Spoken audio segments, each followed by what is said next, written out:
Salam sejahtera tuan-tuan, puan-puan yang dihormati dan dikasihi sekalian. PAS bersatu nafi ada masalah dalam Perikatan Nasional. PAS petang ini memberikan pencerahan mengenai pendirian sebenar mereka mendepani kerajaan perpaduan yang diterajui Anwar Ibrahim. Timbalan Presiden PAS Tuan Ibrahim Tuan Man berkata pendirian rasmi parti itu adalah parti yang terpapar dalam kenyataan yang dikeluarkan oleh pemimpin tertinggi Perikatan Nasional.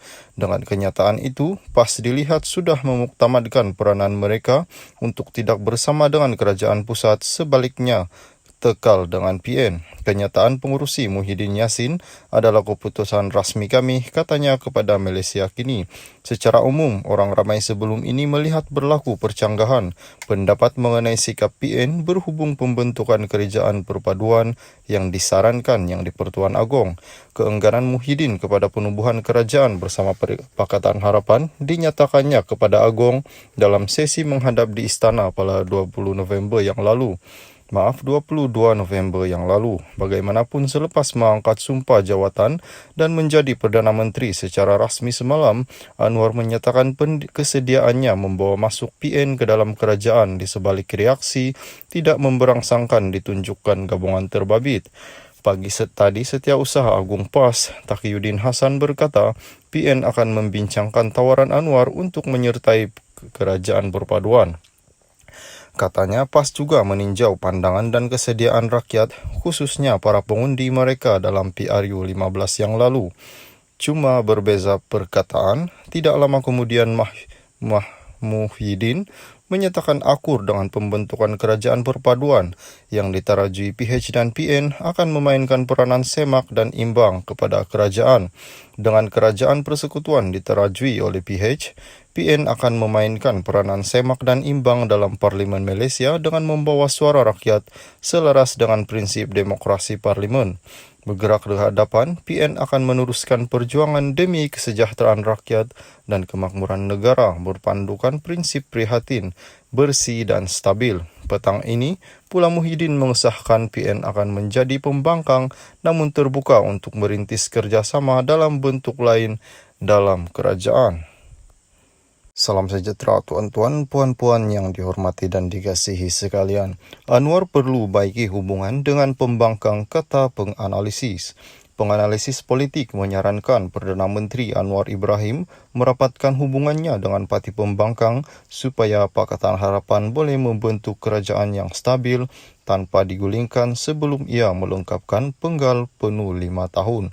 Penganalisis juga menegaskan bahawa PH perlu mengukuhkan rasa saling percaya jika ia membentuk kerajaan perpaduan dengan BN dan GPS. Ahli Sains Teknologi Politik Wong Chin Huat berkata, Anwar mesti menjadi Perdana Menteri untuk semua rakyat Malaysia, bukan hanya 38% pengundi PH dan 22% pengundi BN.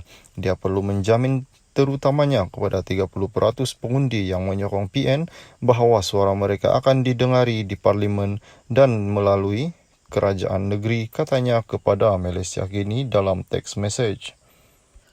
Salam sejahtera tuan-tuan, puan-puan yang dihormati dan dikasihi sekalian. Adakah Anwar akan hulur tangan kepada PN tangani perpecahan pengundi? Selepas pilihan raya sengit tanpa pemenang yang jelas dan 5 hari ketidaktentuan politik, pengurusi Pakatan Harapan Anwar Ibrahim dilantik sebagai Perdana Menteri. Walaupun Anwar dijangka menerajui kerajaan perpaduan, negara ini amat berpecah dengan ketegangan yang memuncak antara penyokong PH dan PN. Penyokong PN dituduh menyebarkan klip video yang dikatakan menimbulkan ketegaran di TikTok, termasuk amaran tentang berulangnya rusuhan 13 Mei.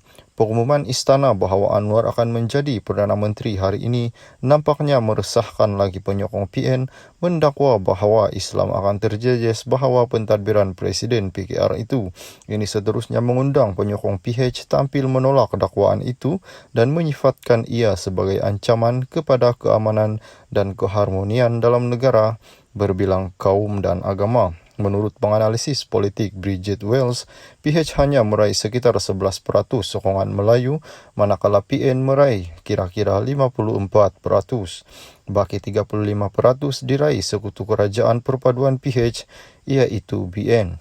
Wales yang ditemu bual stesen radio BFM petang tadi juga menganggarkan bahawa PN yang disifatnya sebagai gabungan paling konservatif memenangi sebahagian besar undi golongan muda Melayu. Dengan latar belakang ini sangat penting untuk Anwar menghulurkan tangan kepada PN untuk kestabilan politik dan negara. Salam sejahtera tuan-tuan, puan-puan yang dihormati dan dikasihi sekalian. Imbas kembali janji PRU, Anwar enggan ambil gaji Perdana Menteri. Selepas mengangkat sumpah jawatan, Anwar Ibrahim harus mengatakan janji-janjinya semasa berkempen menjelang pilihan raya umum Sabtu lepas. Antara yang menarik, pengurusi Pakatan Harapan itu berjanji tidak akan mengambil gaji Perdana Menteri, memotong gaji menteri dan mengecilkan saiz kabinet. Bercakap pada ceramah akhir PH di Perak pada 18 November katanya, tindakan itu akan diambil bagi membuang budaya tamak. Bagi peringkat tempatan, anggota Parlimen Tambun itu berjanji akan memberikan keutamaan kepada isu-isu pertanian setempat. Anwar bagaimanapun akan memimpin kerajaan perpaduan yang turut melibatkan parti-parti bukan Pakatan Harapan.